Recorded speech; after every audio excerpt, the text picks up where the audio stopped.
This could be the biggest political scandal in Poland, and a serious crime at that. Marshal of the Sejm, Szymon Hołownia, revealed that he was persuaded to carry out a coup d'etat. Wielokrotnie proponowano mi, I was repeatedly asked, it has been suggested, and I have been questioned whether I was ready to carry out a coup d'etat, because that is what it boils down to. Names, Mr. Marshal, because this is a serious matter. The time will come when we will talk about this. In memoirs, perhaps? In our memoirs. And no, there will be no coup d'etat with me. The voices calling for the commission of a crime were said to come from various sides, including politicians and legal experts. Szymon Hołownia is keeping quiet about names for now, but it seems likely that leading politicians have joined this dangerous game, perhaps with Prime Minister Donald Tusk at the helm. All this to prevent Karol Nawrocki from being sworn in as president of Poland. różni ludzie. But who came to see you? Politicians, lawyers, various people who were, I understand, frustrated with the outcome of the presidential election. But just because the candidate I liked didn't win, it doesn't mean that you can suspend the state and hold the elections again and keep voting until you get the result you want. What the Marshal of the Sejm is saying bears the hallmarks of a crime, which is punishable by the highest penalty under the law. This is the most serious criminal case in the last 30 years because it concerns a coup d'etat.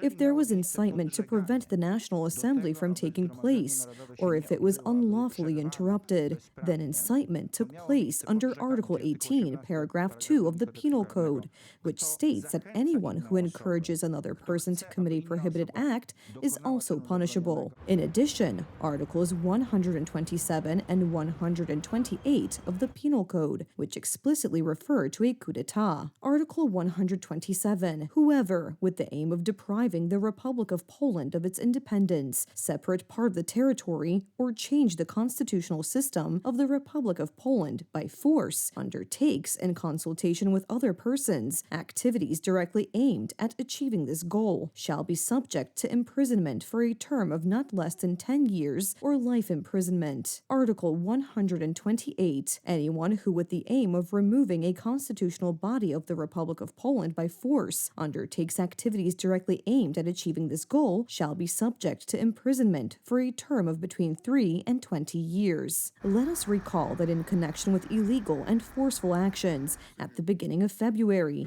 the president of the Constitutional Tribunal, Bogdan Święczkowski, filed a report on the possibility of a coup d'etat by Prime Minister Donald Tusk, ministers, and parliamentarians of the December 13th coalition. Now, further legal tools have been set in motion.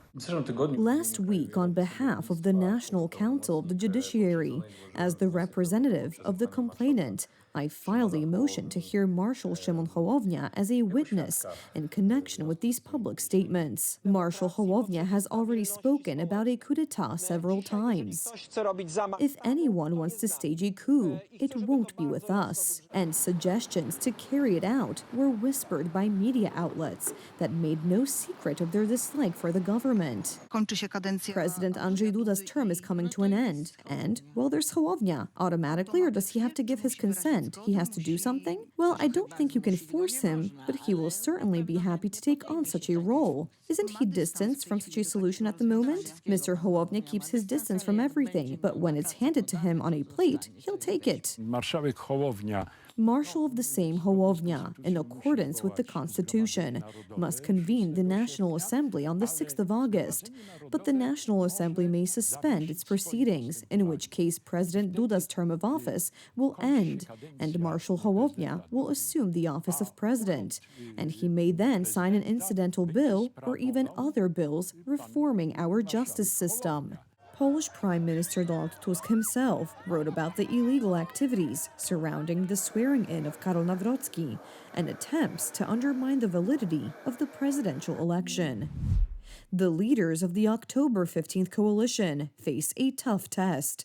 I know it's hard to find legal and effective ways to act in this political mess we inherited from law and justice. If you don't know how to act, just act decently, just in case, and don't let them divide you. Niestety są politycy. Unfortunately, there are politicians, mainly from the civic platform but also from the left, who question the validity of the elections, question the truth, and cannot come to terms with the results of these elections, It seems that perhaps Marshal of the Sejm, Szymon Hołownia, is saving Poland from a potential coup d'etat, which is a fact at this point, but it also shows the attacks on our political party. It was believed that it was he who would carry out the coup d'etat. It's not that someone was sitting in a lunch bar and heard someone talking about a coup d'etat, but he actually holds a position today that he could have a real impact on preventing Karol Nawrocki from being sworn in. That is why there was such a furious attack on Szymon Hołownia's political circle, because he broke with the narrative of invalid elections. And as Marshal of the Sejm, he is directly involved in the swearing in of Karol Nawrocki. He is obliged by law to accept the presidential oath and thus maintain the continuity of power, especially since the Supreme Court ruled on the validity of the elections on the 1st of July. Marshal Szymon Hołownia took full responsibility for not swearing in Karol Nawrocki. Donald Tusk is a cynic. It was all an action aimed at discrediting the Marshal and his political circle. Today, the topic seems difficult for the politicians of the Civic Coalition. Could you please give us a brief comment on what Szymon Hołownia said about the coup d'etat? Did the politicians of the Civic Platform urge this coup d'etat? Thank you very much. Even a short comment on this subject. Thank you very much. Donald Tusk, on the other hand, commented on the matter in a rather peculiar way. It's a bit like with children on vacation. I'm not saying it's a child, no, don't get me wrong. We also have recent examples of how frivolous behavior or frivolous words can have very serious consequences. When we send our children on vacation, we tell them not to do anything stupid, because stupid things can turn into a tragedy. It's exactly the same in politics. Is this a warning and an attempt to intimidate the Marshal of the Sejm? We don't know. What we do know is that the matter is very serious, because Szymon Hołownia's words about a coup d'etat are also confirmed by other politicians who have also faced political pressure. I received a lot of such information on my messenger and social media accounts at my parliamentary office. We must do everything to prevent the National Assembly from taking place, to prevent the swearing-in ceremony from taking place. I personally received such messages saying that I had become a member of parliament in order to do everything possible at that moment to stop the Marshal.